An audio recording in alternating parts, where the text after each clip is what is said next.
Bem, enquanto os demais colegas retornam do intervalo,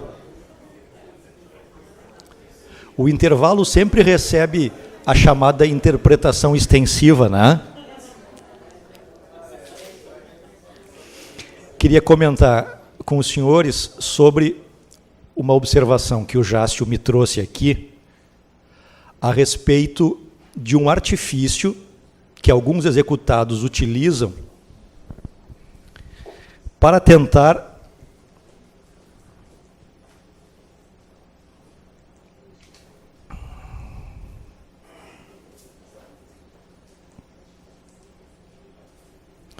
enquadrar na impenhorabilidade do seguro de vida uma estratégia de blindagem patrimonial, qual seja a de depositar em previdência privada de soco, de golpe, numa única oportunidade, uma grande quantidade de recursos. Porque a ideia da previdência privada é você depositar neste mês um determinado valor, no mês que vem o mesmo valor, no outro ano, todos os meses, o mesmo valor, para que ao cabo de 10, 15, 20 anos, você tenha um montante que permita extrair um rendimento mensal capaz de complementar a sua aposentadoria. Então, o que o Jácio me trazia e pedia que eu comentasse com os senhores é isso. Se nós pudermos identificar que no depósito, não parcelado, mas no depósito de golpe, de soco, numa única vez, o que se está fazendo com isso não é propriamente uma complementação de aposentadoria, mas é, na verdade, um estratagema de blindagem patrimonial para poder invocar a impenhorabilidade deste valor, nós talvez possamos construir uma interpretação capaz de caracterizar esse tipo de conduta como uma conduta artificiosa, ilegal, né? Jácio, enquanto eu falava aqui sobre isso, eu estava me lembrando de um dispositivo do Código de Processo Civil que pode ser muito útil para a nossa fundamentação, para a nossa argumentação. Era o antigo 335 do CPC de 73 e agora é o 375 do CPC de 2015. Esse dispositivo trabalha com a ideia de verossimilhança, trabalha com a ideia de experiência ordinária e diz que o juiz, na valoração da prova, vai considerar aquilo que ocorre na experiência ordinária. Na experiência ordinária, a complementação de previdência é feita mediante depósitos mensais ao longo de um grande tempo, de um longo período de anos, para constituir o fundo, para constituir o monte, né? Depositar um valor muito grande a título de complementação de aposentadoria para fazer este fundo é um fato extraordinário. O que é ordinário, eu presumo. O que é extraordinário depende de prova. Esse dispositivo vai nos permitir sustentar, seja para julgar esses embargos à penhora, né? Seja para fundamentar a própria determinação anterior de realização da penhora deste valor, vai nos permitir trabalhar com fundamentação. Não é razoável que isso aconteça. Não é verossímil que isso aconteça na experiência cotidiana da vida das pessoas. E o artigo 375 do Código de Processo Civil serve como fonte de inspiração para este tipo de construção.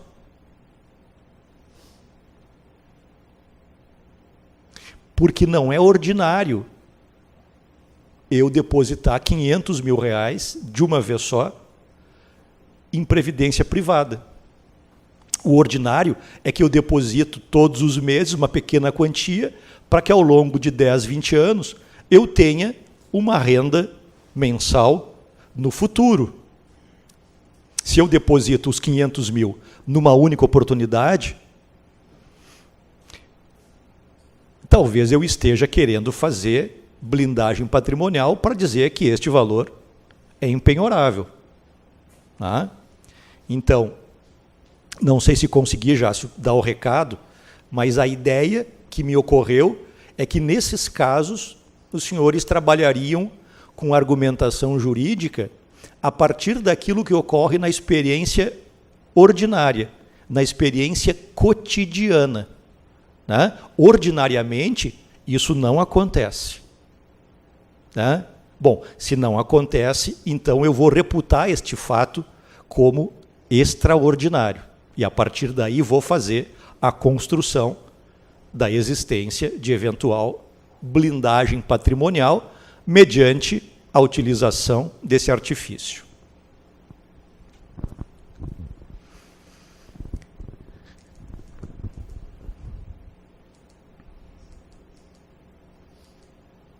O que eu queria chamar a atenção dos senhores é para um fato que não sei se aconteceu com os senhores, mas é uma hipótese que a gente não lembra, não estuda, de fraude à execução, que aconteceu lá na Vara do Trabalho. O executado tinha uma dívida de 200 mil e tinha um imóvel de 300 mil. Ao invés de pagar a dívida de 200 mil, ele pega mais 300 mil e compra um outro imóvel. Ele dá o imóvel de 300 e coloca mais 300 e compra um imóvel de 600. E fica imaginando, como diria Evandro Mesquita, que está tudo muito bem, está tudo muito bom, e que agora eu vou poder invocar a impenhorabilidade do bem de família em relação ao imóvel de 600 mil. Isso não é possível. Esse tipo de conduta, a ordem jurídica reputa ilícita e diz que esse tipo de conduta tipifica uma hipótese específica de fraude à execução. A fraude à execução tem como consequência que o negócio jurídico em questão é ineficaz em relação ao credor por ele prejudicado. É inoponível ao credor prejudicado. Na teoria jurídica, se usa a seguinte locução: é como se não existisse para o credor prejudicado. Professor, existe ou não existe? Existe e é válido entre alienante e adquirente. Mas, perante o credor prejudicado, é como se não existisse. Por quê? Porque o credor prejudicado não precisa tomar conhecimento. Ele simplesmente diz ao juiz: juiz, este negócio ocorreu em fraude à execução. Peço a penhora do imóvel. E o juiz, caracterizada a fraude à execução, de acordo com a previsão do artigo 4º, parágrafo 1º, reputa ineficaz a alienação perante o credor e determina a penhora do imóvel.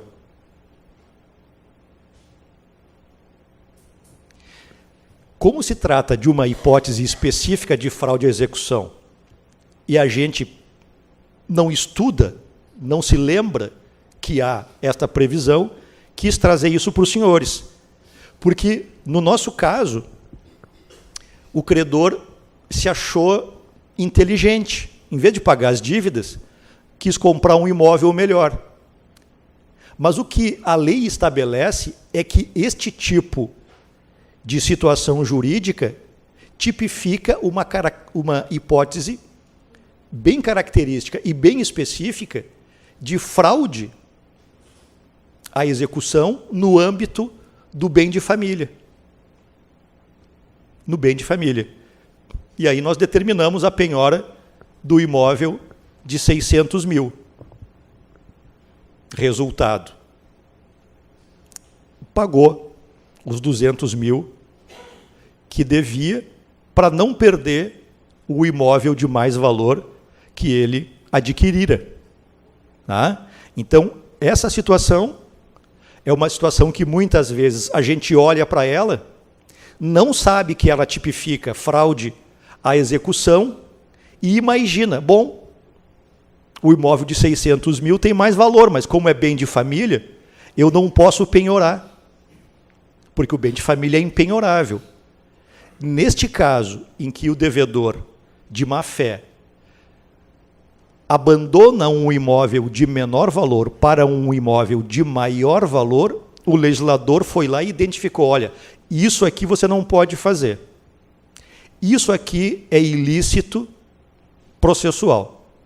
Tá?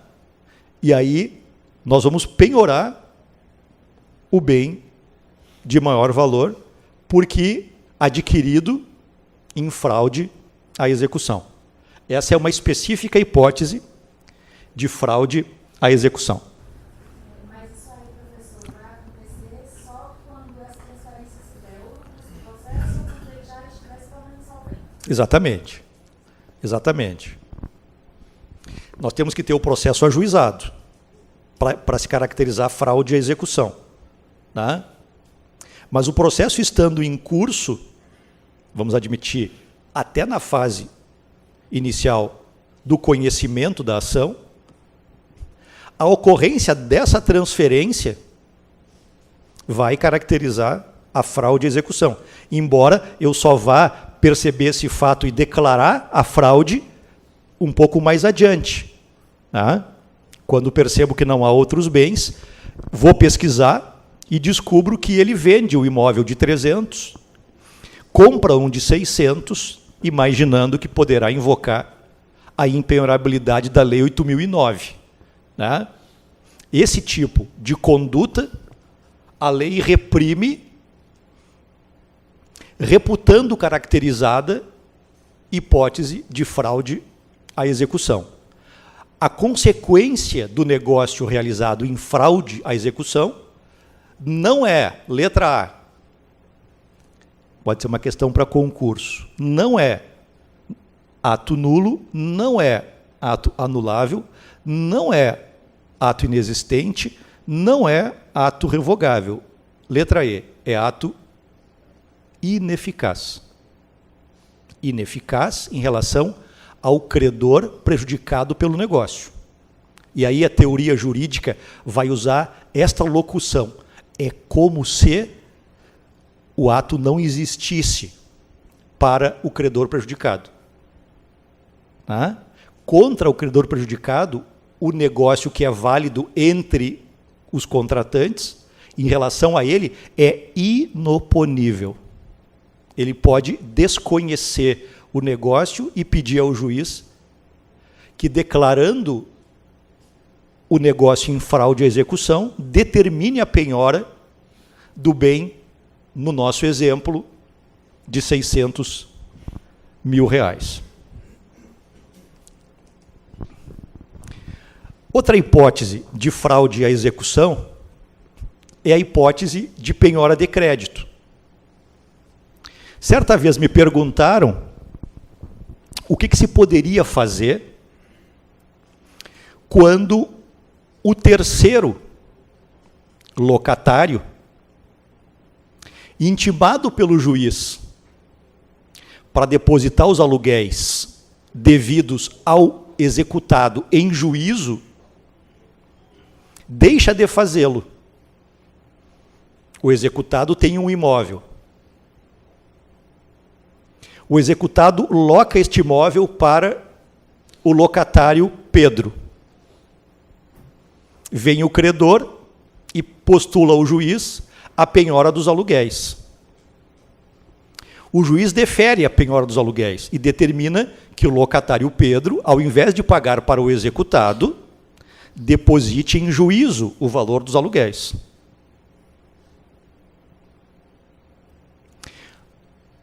O locatário Pedro não cumpre a determinação judicial. Pergunto a vocês, o que fazer? Claro, vocês poderão me dizer, professor, se o imóvel é do executado, não penhora os aluguéis, penhora o próprio imóvel. Perfeito. Correto. Nós começaríamos por aí. Mas a hipótese que eu quero figurar para vocês é para mostrar para vocês uma potencialidade que a penhora de crédito tem para a execução. Vamos trabalhar, então, com a pergunta anterior. O locatário Pedro, intimado pelo juízo para depositar em juízo, não o faz.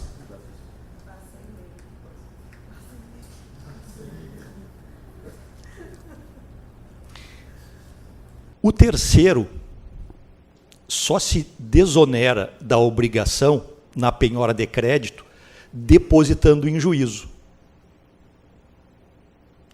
Quando ele não deposita em juízo, ele não se desonera. A maneira como a ordem jurídica reage à recusa do locatário em depositar os aluguéis é estabelecendo, em relação ao valor dos aluguéis não depositados, responsabilidade pessoal do locatário. O despacho lá na vara em penhora de crédito é assim: deposite o valor em juízo sob pena de responsabilização pessoal pelo valor da dívida. Professor, isso é uma novidade.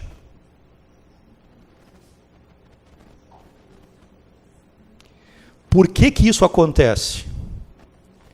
Porque a recusa do locatário em depositar é caracterizadora de fraude à execução também.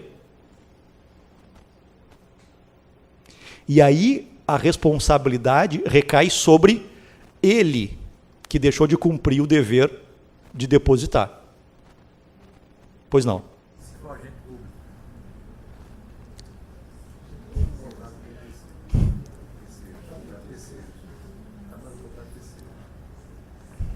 O professor Edilton Meirelles diz que aí a responsabilização também pode ser pessoal. Tá? Também pode ser pessoal. Claro, nós vamos ter muita controvérsia acerca disso, né? Mas numa situação, vamos dizer assim, normal, em que o locatário é um locatário que mantém uma relação privada com o executado, né? Nós vamos atingir o patrimônio pessoal do locatário. Agora, vou tentar mostrar aos senhores exatamente isso. O terceiro é intimado para que não pague ao executado. O terceiro só se exonera, só se libera da obrigação, depositando a importância em juízo. Responde com seus bens. Deixa eu mostrar aqui para vocês. Araquém de Assis. Operada a substituição, o inadimplemento da dívida permitirá ao credor trabalhista, pleitear a providência cabível em face do devedor do devedor. O devedor do devedor é o locatário Pedro. O devedor é o nosso executado, e o devedor do devedor é o locatário Pedro que deve aluguéis ao executado, realizando, se necessário, mediante execução forçada. O credor poderá exercer em face do terceiro as ações que cabiam ao devedor. Por exemplo, cabiam ao devedor ações como a ação de cobrança de aluguéis. Essa ação se transfere para o credor trabalhista, que ficou prejudicado pela fraude à execução, caracterizada pelo não cumprimento da ordem judicial para o locatário depositar em juízo. Se houver transferência, implicará fraude à execução.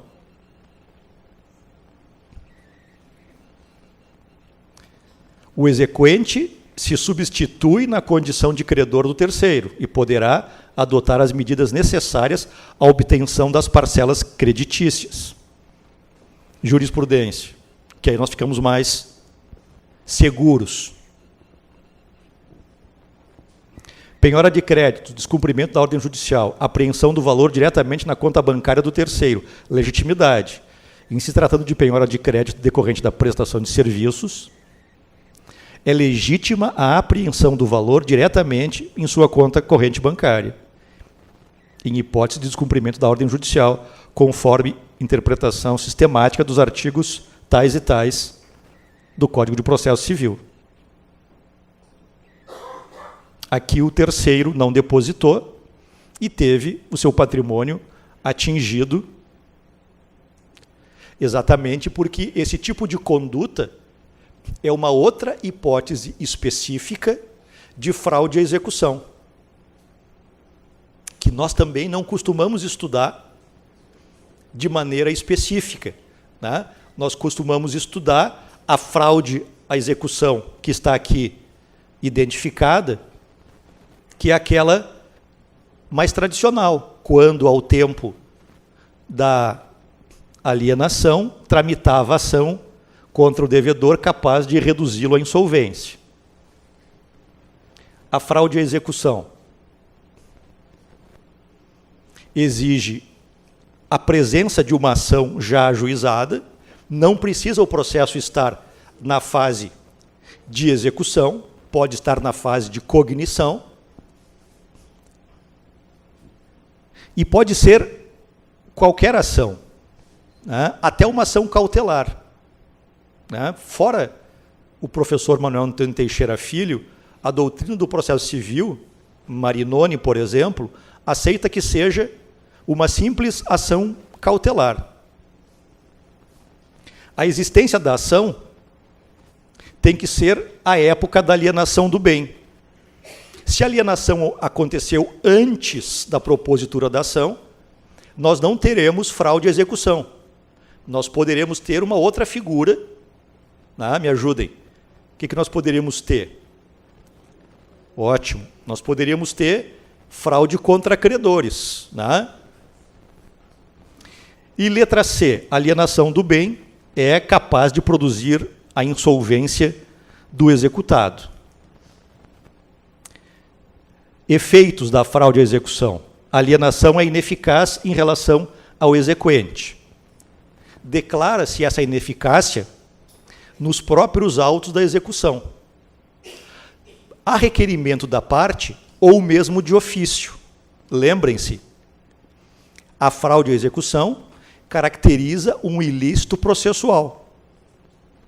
O próprio Código Penal diz que a fraude à execução caracteriza também delito penal. Só que é um delito penal em que não há persecução criminal, porque depende da iniciativa do credor prejudicado. O credor prejudicado não sabe que pode fazê-lo. O advogado do credor prejudicado não sabe que pode fazê-lo. O Ministério Público não pode fazê-lo de ofício, e o juiz do trabalho também não pode. Mas a fraude é tão severa que caracteriza ilícito processual e ilícito penal sujeito à iniciativa do prejudicado. É esse dispositivo 179 do Código Penal que talvez interesse para os servidores que se preparam para concurso, É mais uma curiosidade propriamente do que uma utilidade. Pode ser declarada a fraude à execução em sede de embargos de terceiro e tipifica conduta atentatória à dignidade da justiça, ensejando multa. Fraude à execução. Hipóteses legais de ocorrência. A fraude à execução, portanto, caracteriza-se quando houver ação pendente e alienação causar a insolvência do executado, quando houver registro de hipoteca judiciária e o imóvel for alienado, quando houver averbação premonitória da existência da ação e o bem for alienado, quando houver indisponibilidade de bens registrada e o bem for alienado. Quando eu falo para os senhores em indisponibilidade de bens, qual é a ferramenta eletrônica que vem à lembrança dos senhores? Aquele www, indisponibilidade, etc., né? E a ferramenta eletrônica que vem à nossa consideração é a CENIB, a Central Nacional de Indisponibilidade de Bens. Né? Não sei, doutor Ricardo, se aqui na 21ª região se está usando a CENIB, pelo que eu entendi na primeira parte da aula de hoje pela manhã, se está usando. É correto, Jácio?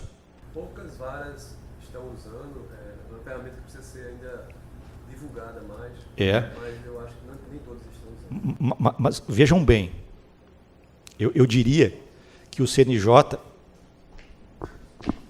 entrou com os dois pés na execução inteligente quando constituiu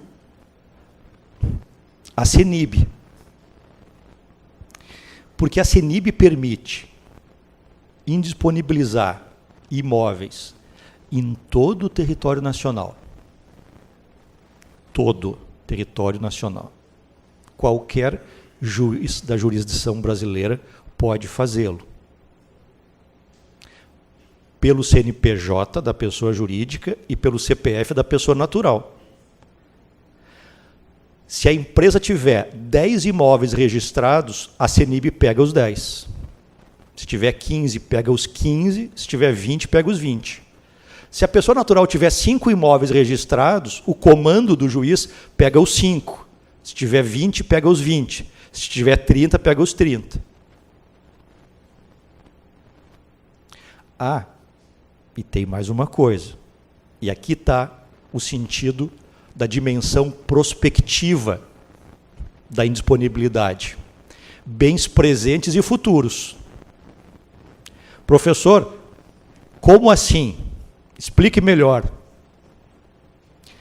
Dimensão retrospectiva. Eu faço o comando hoje da indisponibilidade. A empresa tem 10 imóveis registrados. Na semana que vem, ou daqui a 15 dias, quando eu consulto, aparecem 10 imóveis indisponibilizados. Dimensão retrospectiva. Eu pego todos os imóveis já registrados. Dimensão prospectiva.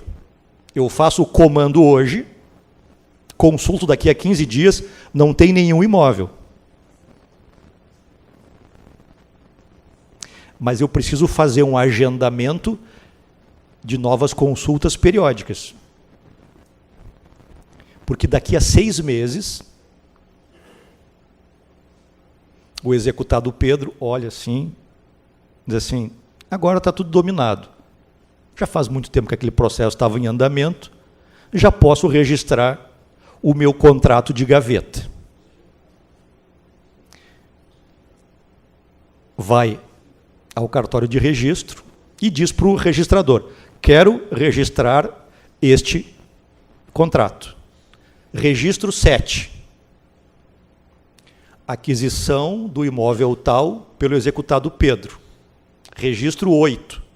Incontinente, sem consulta a Pedro. Ordem de indisponibilidade determinada pelo juiz Luciano Ataíde Chaves, da Vara do Trabalho número tal. A ordem de indisponibilidade fica no banco de dados da CENIB e precisa ser importada para o banco de dados do cartório diariamente e fica lá como um farol avisando aos navegantes, permanentemente emitindo a sua eficácia. Permanentemente. A indisponibilidade é para o passado e para o futuro. Bens presentes e futuros. No primeiro caso, em que nós fizemos a ordem de indisponibilidade e alcançamos 10 imóveis, nós precisamos, é o que estabelece o artigo 185 do CTN, entrar no sistema e fazer a adequação, a redução da indisponibilidade. Princípio da proporcionalidade. Bastam 2 imóveis, eu vou liberar os outros 8. Só que tem um detalhe. Na indisponibilidade de bens pela CENIB, é como na restrição de circulação de veículos no Renajude. Se eu tenho só indisponibilidade e não tenho penhora, eu não tenho nada. Se eu tenho só restrição de circulação e eu não tenho penhora do veículo, eu não tenho nada. Eu preciso fazer a CENIB e depois fazer a penhora. Eu preciso fazer a restrição de circulação e depois fazer a penhora. Porque se eu dou apenas o primeiro passo, eu não tenho nada em mãos. Eu preciso fazer a constrição. Eu preciso fazer a penhora. Né? A indisponibilidade é ato preparatório. A restrição de circulação do veículo é ato preparatório. Eu preciso fazer a penhora. Claro que quando o veículo cai na blitz, né, o executado chega lá no outro dia pedindo a guia porque quer pagar, né, e o processo se resolve. Por isso, entre as duas circulações, por isso, entre as duas restrições, prefiram a de circulação. Ela é mais eficaz. Apenas de transferência não será tão eficaz. A de circulação é de circulação e de transferência, mas ela é mais eficaz. Né? Muito processo se resolve porque na barreira policial o veículo é retido pela autoridade. Né? Mas nós precisamos fazer restrição de circulação e depois fazer a penhora. Fazer ordem de indisponibilidade pela CENIB, mas depois lembrar de fazer a penhora. Porque senão a vara que está numa outra cidade, que tem aquela empresa também na sua jurisdição, porque fez a penhora, vai conseguir levar o imóvel a leilão, e nós que fizemos apenas a indisponibilidade, mas não fizemos a penhora, estamos achando que vai se resolver. Mas talvez não se resolva, e talvez nós nem saibamos que existe um outro processo contra esta empresa em que nós pudéssemos eventualmente requerer reserva de valores. Né? Então nós precisamos fazer os dois movimentos, restrição de circulação e depois penhorar. Indisponibilidade e depois penhorar. Né? Nós precisamos articular essas duas medidas.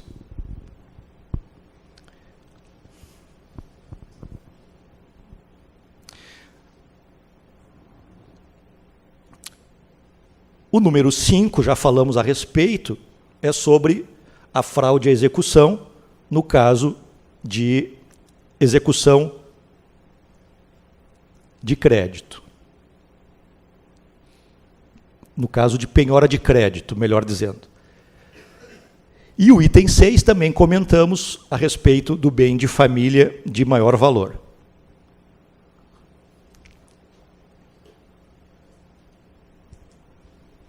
Medida cautelar de protesto contra alienação de bens e medida cautelar inominada contra alienação de bens.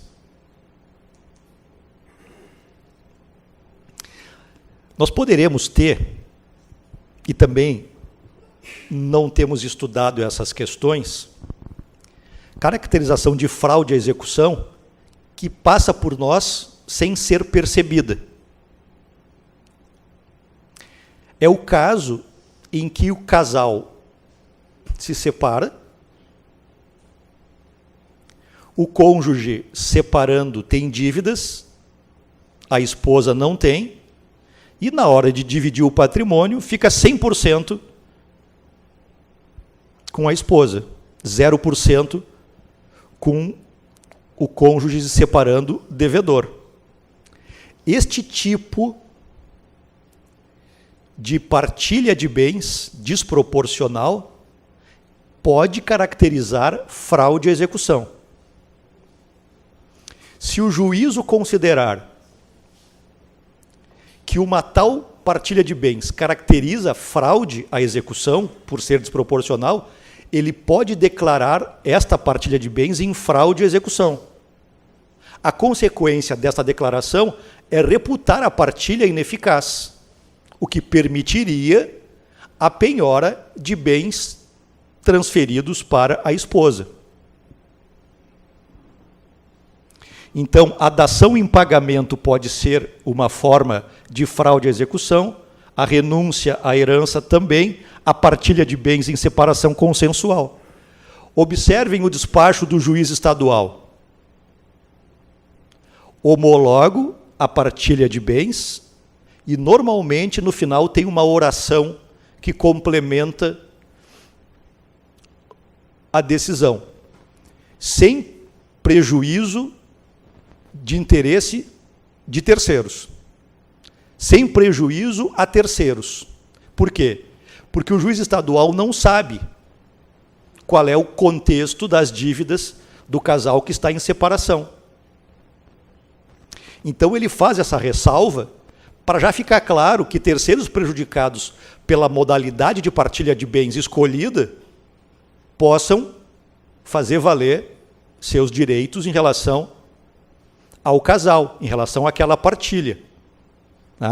Então, na nossa situação, na nossa experiência, é um tanto quanto comum haver uma separação em que a partilha faz tocar todos os bens ao cônjuge não devedor e nada ao cônjuge devedor. Pois bem, se nós nos depararmos com essa situação, vamos examinar se, neste caso concreto, nós não estamos diante de um artifício, se nós não estamos diante de fraude à execução, naquilo que eu chamo as hipóteses que passam despercebidas. Mas quando vocês forem nessa página 303 do Manual da Execução do professor Araquém de Assis, vocês vão verificar que ele cita, nas notas de rodapé, os diversos acórdãos da jurisdição comum em que esse tipo de negócio foi reputado caracterizador de fraude à execução. E se nós pudermos dizer que o negócio ocorreu em fraude à execução, então se abre toda uma perspectiva mais positiva para esta execução. Porque se declara, então, ineficácia desta partilha de bens e se determina a penhora de bens. Mas, professor, o cônjuge que ficou com os bens não vai entrar com embargos de terceiro? Vai entrar com embargos de terceiro. E nós vamos ter que enfrentar os embargos. Nós vamos enfrentar os embargos de terceiro, gente, com fundamento no artigo 375 do CPC. Não é ordinário que, numa separação, todos os bens toquem apenas a um cônjuge. Isso é extraordinário. Não é ordinário que toque apenas a um cônjuge e, coincidentemente, seja aquele que não tem execuções contra si. E aquele que tem execuções contra si, nada recebe. Então, nós vamos trabalhar com verossimilhança, com razoabilidade, com plausibilidade, com bom senso e com a experiência ordinária da vida cotidiana. Com base nesta fundamentação, vamos rejeitar os embargos de terceiro e vamos aguardar que o tribunal, examinando o agravo de petição, faça também o seu exame daquele caso concreto. A reforma trabalhista trouxe um dispositivo em relação ao qual me parece que a colega poderia trabalhar com essa diretriz, que se caracteriza solidariedade entre antecessora e sucessora na hipótese em que a transferência do estabelecimento se caracterize como fraudulenta. Me parece que, nesse caso, nós poderíamos, com alguma consistência, sustentar que esse artifício foi um artifício de esvaziamento da responsabilidade da antecessora, né, da entrega do contrato de trabalho para a sucessora, que depois,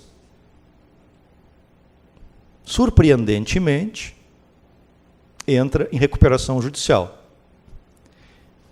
E para os trabalhadores, né, os deixa a ver navio.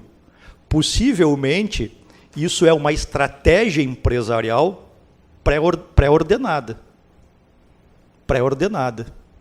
Né? Os antigos diriam adredemente concebida. Né? De caso pensado. Primeiro eu faço isso, depois eu faço isso, depois eu peço a recuperação judicial. Depois eu vou nas audiências e o juiz me pergunta, e as parcelas rescisórias? Tem que habilitar na recuperação. Eu não defendo, mas eu respondi outra opção de conflito de competência lá no STJ, que deveria enviar para... Pois é. Mas o problema, e esse é um problema que, claro, a gente não consegue abordar aqui, né? Mas que ele fique, pelo menos, para reflexão dos nossos magistrados e dos nossos servidores, né? É o problema de que a lei de recuperação judicial está se transformando na lei dos espertos, dos caloteiros, dos safados, dos sacanas. E agora, quando o STJ diz que o prazo de 180 dias do artigo 6º, e a lei fala improrrogáveis, né? Os 180 dias agora não são mais 180, não são 360, não são 720, a recuperação judicial, né, está com um prazo indefinido, né? O que isso estimula? Estimula recuperações judiciais adrede concebidas para vantagens. Para vantagens. Né? Então, não sei, nós precisamos conversar com os outros ramos da jurisdição e resgatar a ideia de que 180 dias improrrogáveis significa 2 pontos, travessão, 180 dias improrrogáveis. A partir daí, a execução trabalhista tem que poder continuar. Tá? Tem que poder continuar. Mas, bem, o registro da penhora é requisito para caracterizar a fraude à execução? Esses são os dispositivos que impactam essa questão. A jurisprudência do STJ exigia, em alguns acórdãos, a inscrição da penhora, para só então reputar caracterizada a fraude à execução. Vejam o resultado, 4-3. Vejam o ano do acórdão, 2003. Aqui, com 2 votos vencidos, acórdão de 2007, uma orientação diferente no STJ. Acórdão da ministra Nancy Andrighi. O comprador tem que tomar cautelas mínimas, exigindo certidões. Entretanto, a jurisprudência do STJ continua em processo de elaboração e o STJ avança da exigência de registro da penhora para imóveis para a exigência de registro de penhora também para veículos. Acórdão de 2007. E em 2009, 2 anos depois, o STJ edita a súmula 375. Vou ler a primeira parte. O reconhecimento da fraude e execução depende do registro da penhora do bem alienado. Vou largar o microfone aqui. Vou mostrar para vocês aqui a linha do tempo. Acho que consigo. Ajuizamento da ação. 1 ano depois, sentença. Recurso ordinário, processo sobe, tribunal julga, volta à liquidação de sentença. 1 ano depois. Apura o valor, define o valor, citação em penhora, registra a penhora. 2 anos depois da sentença.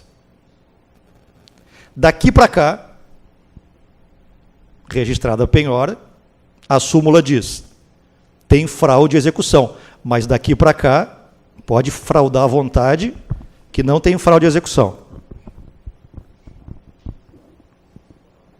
Professor, o Pontes de Miranda deve estar se revirando no túmulo. Possivelmente. Vejam a importância que tem medidas como, por exemplo, ajuizamento, sentença, hipoteca judiciária aqui. Porque se eu faço a hipoteca judiciária aqui, a eficácia que o registro da penhora me dá somente aqui, 2 anos depois, eu retroajo ele para a data da sentença. E a partir daqui, a alienação que se faz em fraude e execução. Se eu não faço a hipoteca judiciária e eu deixo transitar em julgado todos os incidentes para fazer o registro da penhora aqui, é só daqui para cá que eu vou ter fraude e execução. Daqui para trás, não.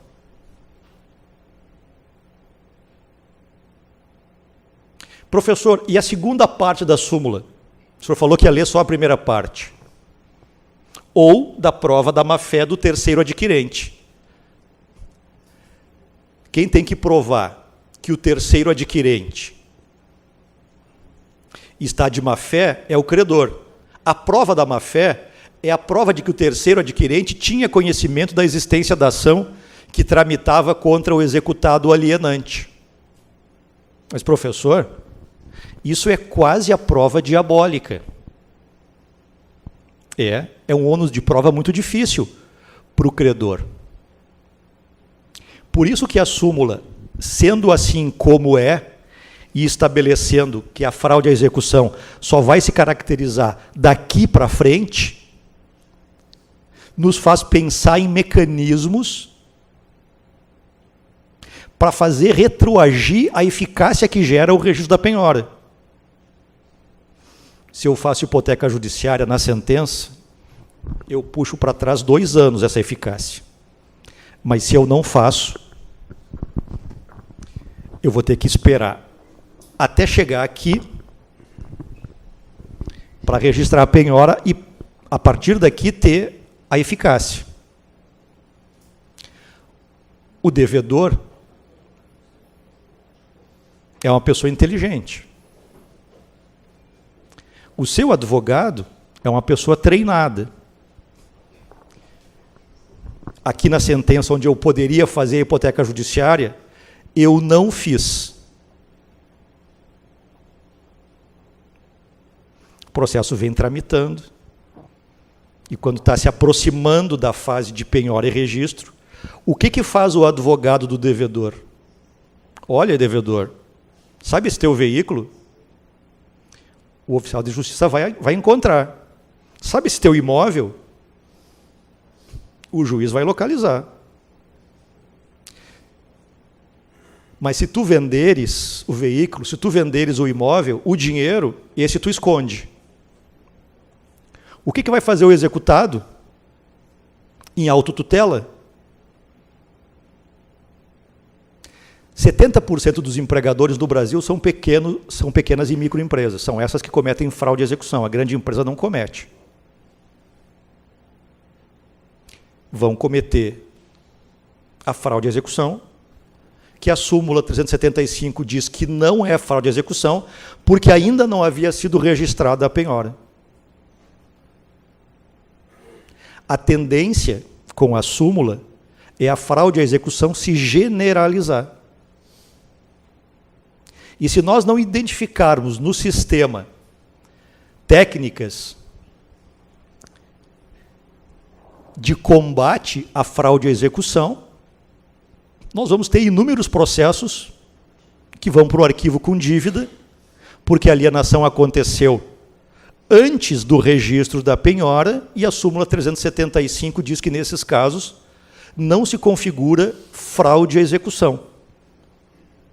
O terceiro entra com embargos de terceiro e diz assim: olha, quando eu comprei, não havia registro de penhora, portanto, invoco a súmula 375 do STJ e peço ao juiz do trabalho que julgue procedente meus embargos de terceiro.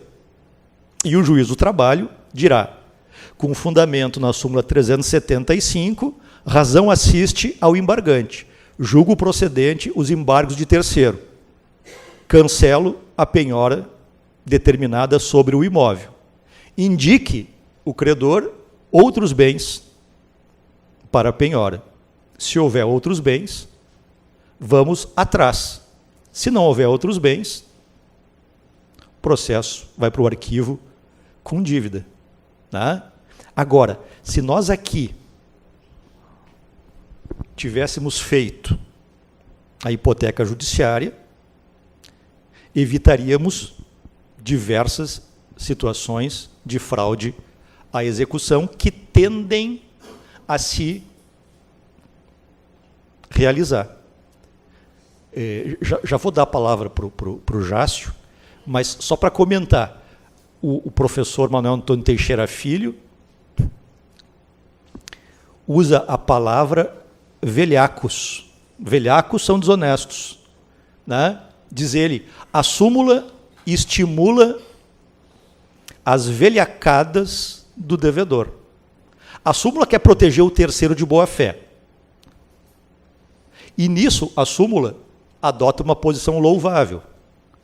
O problema é que essa opção implica num subproduto que é a modificação do conceito clássico de Pontes de Miranda acerca de fraude à execução. Quando o professor Manuel Antônio Teixeira Filho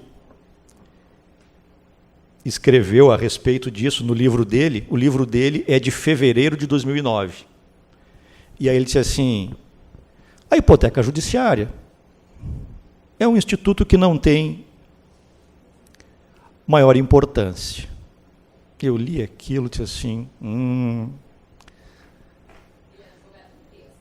agora, né? Eu acho que sim. Acho que sim. Acho que sim.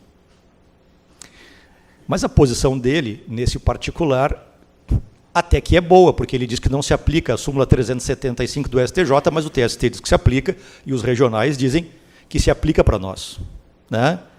Aí eu tinha dado uma aula na Escola Judicial do Paraná, disse assim, me mandem, por favor, o e-mail do professor Manuel Antônio Teixeira Filho. Né? E eu disse assim, professor, o senhor disse isso em fevereiro de 2009, e em março surge a súmula 375, a sua opinião é muito importante.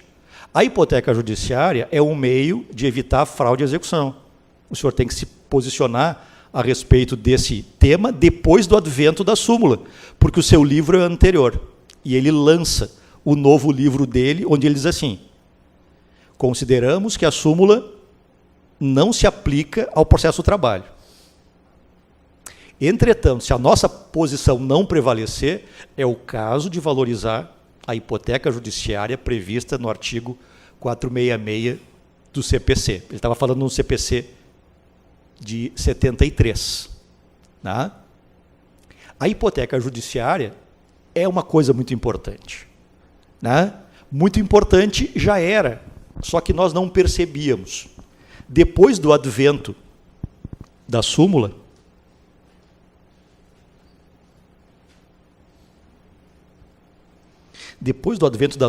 ela ganha ainda mais importância. Tá? Mas ela é tão importante que ela assegura para o credor titular da hipoteca judiciária direito de sequela. Perseguir o bem com quem quer que esteja. Registrada a hipoteca judiciária, o adquirente é, Pontes de Miranda, adquirente de má-fé. Professor, mas por que nós não usamos a hipoteca judiciária? Carlos Zangrando, processualista do trabalho. Primeira pessoa do plural. Não compreendemos porque advogados e juízes não se utilizam da hipoteca judiciária. Ou é por desconhecimento, ou é na vã ilusão de que poderão resolver os incidentes na execução invocando o Instituto da Fraude à Execução. Quando o processo chegou nesta fase, já podemos antever inúmeros percalços. Nós temos que pensar sobre técnicas que nos permitam melhorar a nossa execução. A hipoteca judiciária é uma delas. Ela evita, pelo menos um pouco, fraude à execução, assegura direito de sequela, dá preferência àquele bem e alerta terceiros.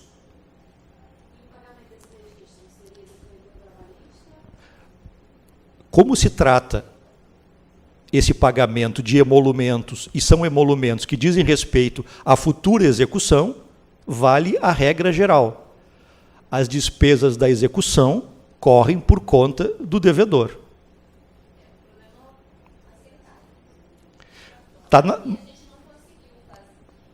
Está na lei de executivos fiscais, acho que é o artigo 7º, né? A impossibilidade dos cartórios exigirem da Fazenda Pública antecipação de custas, emolumentos, etc., etc., etc.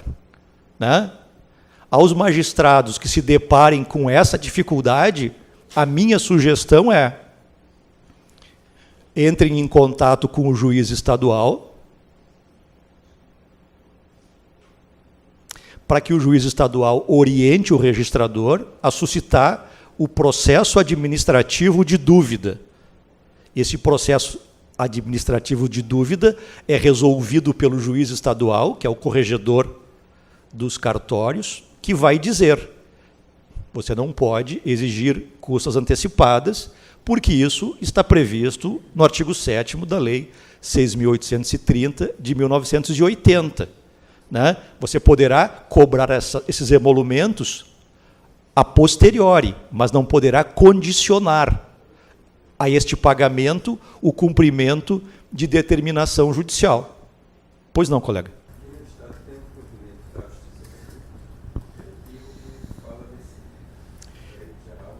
Para cumprir.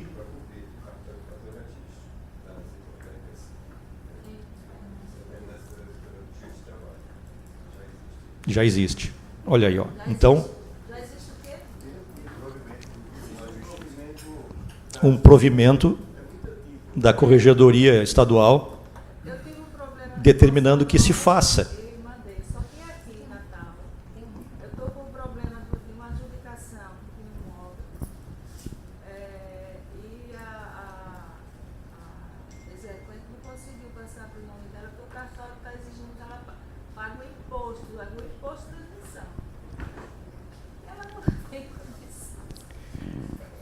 Mas o imposto de transmissão ela precisará pagar, porque é o imposto de quem adquire propriedade. Mas aí, como meu Deus, como eu vou resolver isso? Claro, porque Sim. só se eu vender o imóvel. Pagando imposto de transmissão. É. A empresa sumiu. É uma outra ideia que me ocorre agora.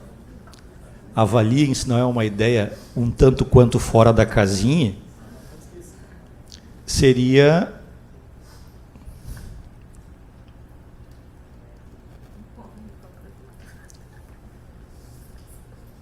não, mas eu acho que é fora da casinha.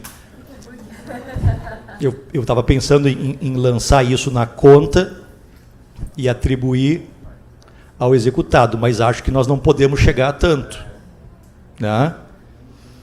Acho que não há como isentar o adquirente, seja ele adquirente em negociação privada ou em aquisição judicial, do imposto de transmissão que corresponde à transferência do bem, né?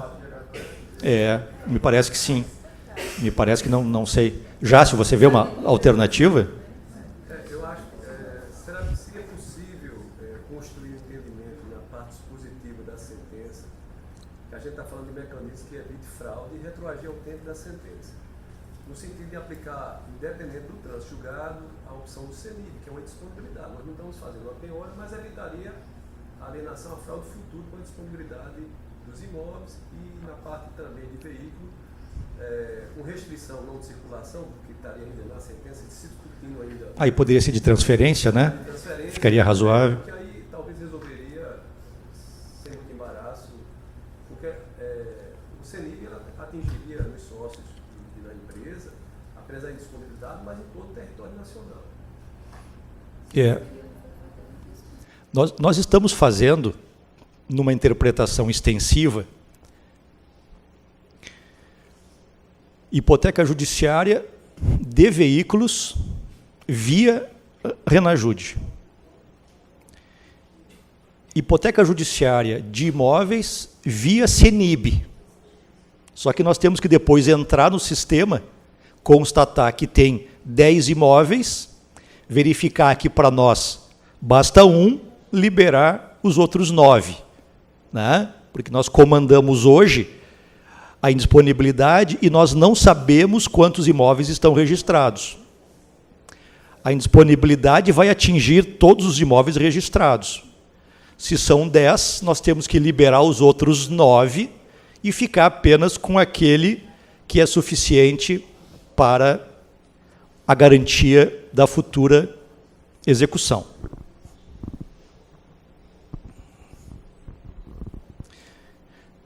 Professor, o senhor disse que a prova do terceiro, a prova da má-fé do terceiro adquirente era quase a prova diabólica. Por que não disse de uma vez que era a prova diabólica, a prova impossível? Porque eu queria deixar uma margem de pesquisa para vocês. É quase diabólica, mas em situações específicas a gente consegue se desincumbir deste encargo probatório. Como, professor? Usando a hermenêutica da fraude contra credores. Letra A. Quando o negócio for celebrado entre familiares, presunção de fraude. B. Entre sócios. C. Quando houver na cidade fato público e notório referente a protestos de títulos deste devedor. Vocês vão encontrar no curso de Direito Civil da professora Maria Helena Diniz, nos comentários aos artigos que tratam de fraude contra credores, esses elementos caracterizadores da fraude contra credores. Se eles estiverem presentes, nós poderemos trabalhar com a segunda parte da súmula, ou da prova da má-fé do terceiro adquirente. Negócio entre familiares, negócio entre sócios e havendo protestos na praça em relação àquela empresa que aliena os bens. Pois não. Eu não sei se o senhor já se deparou com uma coisa dessa, mas eu estava lendo um processo do Tribunal esses dias. Houve a penhora só depois da alienação do imóvel, mas descobriu-se através de CCS que o adquirente do imóvel, que supostamente estaria de boa-fé, passou procuração para os alienantes. Aí cabe com certeza, eu imagino, que começou a dizer que eles tinham conhecimento, que existe uma fé aí, não existe uma fé. Né? Perfeito, perfeito. Se você tiver aí uma caneta para anotar, é importante. José Augusto Rodrigues Pinto, execução trabalhista LTR. O professor José Augusto Rodrigues Pinto vai dizer que quando nós estivermos diante de simulação, me parece que é o caso que o colega enunciou, nós estamos diante de uma hipótese de ineficácia do negócio que pode ser declarada sem tantos requisitos quanto aqueles que nos são exigidos tanto na fraude à execução quanto na fraude contra credores. A simulação seria um negócio cuja nulidade, diz ele, foi arrastada pelo Código Civil para o leito áspero das nulidades e não mais das anulabilidades. Então, quando vocês abrem a obra dele e forem estudar fraude contra credores, percebam que ele vai fazer uma distinção entre fraude contra credores, em que o negócio é realmente existente, mas configura fraude, daquele em que o negócio é apenas uma aparência, uma simulação. Nesse caso, é possível declarar a nulidade sem tantos requisitos em relação ao negócio simulado. Não sei se essa distinção é fácil de apreender, né? Mas para aqueles que gostam desse tema, vão encontrar no livro do professor Rodrigues Pinto este tipo de construção. Né? Se o negócio havido em fraude contra credores é um negócio verdadeiro, ele é ineficaz porque ocorreu em fraude contra credores. Mas se aquela fraude contra credores for apenas uma simulação, porque o negócio é apenas uma aparência, nós estamos diante de nulidade e não de anulabilidade. Aqui temos mais requisitos. Aqui declaramos de uma maneira mais direta, mais certeira a ineficácia do negócio jurídico. Né? Então é quando ele trata de fraude contra credores que ele vai falar na verdadeira fraude contra credores e na falsa fraude contra credores, que é apenas uma simulação de negócio. É apenas uma aparência de negócio. Né? Só uma pequena distinção.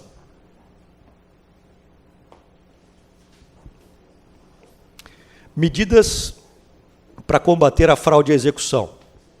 Medida cautelar de protesto. Pergunto a vocês, podemos fazer de ofício? Medida cautelar inominada, também a mesma pergunta.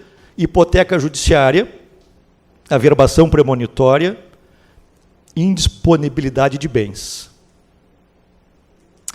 Aqui essa doutrina é de Galeno Lacerda e trabalha com a ideia da redação originária do artigo 878 da CLT, que facultava ao juiz realizar a execução de ofício.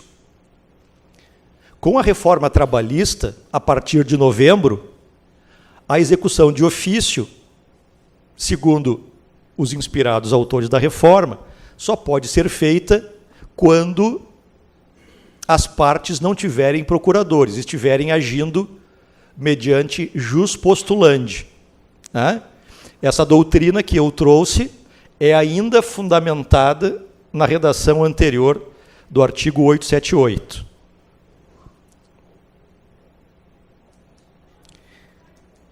Como é que nós poderíamos sustentar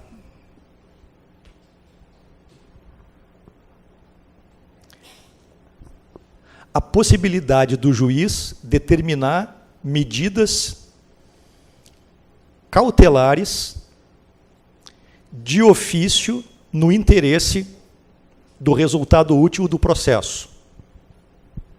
Já que o 878 mudou, me ajudem. A que dispositivos nós poderíamos recorrer? Pode repetir? O 139, quarto do CPC, ótima contribuição. E no âmbito da CLT? Ótimo. O 765. O 765 é uma espécie de um coringa. Antes eu tentei usar o conceito de norma de sobredireito processual exatamente para chamar a atenção dos senhores para dois aspectos. O 765 diz que o juiz pode adotar qualquer diligência. Qualquer diligência é uma cláusula extremamente ampla. E diz que o juiz velará, o verbo é antigo, né? Velará, cuidará, guardará, protegerá a rápida solução da causa.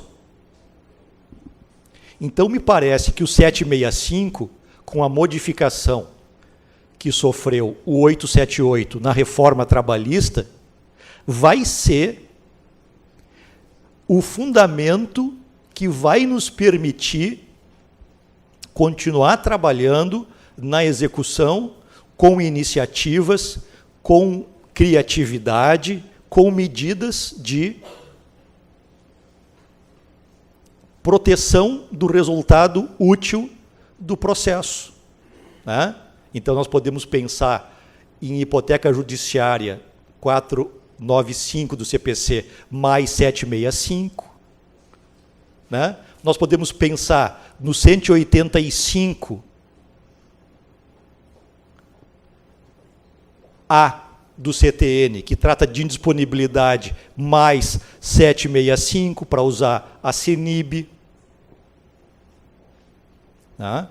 Me parece que o 765 pode ser redescoberto como um elemento que irradia eficácia para todo o sistema processual trabalhista, inclusive para a fase de execução. Né? Nós sempre fizemos uma leitura um pouco tímida do 765 e muitas vezes imaginávamos que o 765 estivesse tratando apenas da fase de conhecimento. Mas, na verdade, ele se comunica, como norma de sobredireito que é, também a fase de execução. Né? O artigo 4º do novo CPC está num título do CPC que abre o código, que relaciona as normas fundamentais do processo civil. O artigo 4º diz que as partes têm direito à duração razoável do processo e à satisfação do mérito, inclusive no que diz respeito ao cumprimento da sentença. Então, o novo Código de Processo também é um indicativo de que nós podemos interpretar de uma maneira mais abrangente a eficácia que se irradia para todo o nosso subsistema processual a partir do artigo 765 da CLT. E aproveitando a contribuição do colega, como é o nome do colega ali atrás que falou do 765? Você? O colega Guilherme? O professor Manuel Toledo, filho do TRT da 15ª Região, ele faz uma associação entre 765 e 139.4. 765 da CLT, 139.4 do CPC. Ele diz que um é complementar ao outro. Né? E me parece que essa combinação de aplicação supletiva do 139.4 do CPC na nossa jurisdição é uma aplicação que ingressa no nosso sistema pelas portas do 769 e que combina harmoniosamente com a previsão do 765 sobre determinar qualquer diligência necessária e velar pela rápida solução do processo. O nosso tempo já se completou. Eu vou pedir licença a vocês para examinar essa questão da aplicação do Código Tributário Nacional ao regime da fraude à execução trabalhista na parte da tarde. Nós começamos com essa ideia, com essa tese, e depois vamos tratar, então, do outro conjunto de slides que trata de novos mecanismos de efetividade da execução no CPC de 2015. Se tiver alguma pergunta, estou à disposição de vocês. Se não, nós retomamos. Doutor Ricardo, a que horário? 13 horas. Das 13 às 16. Tá. Então, nós retornamos à 13h para, então, fazer o exame do restante do nosso material didático.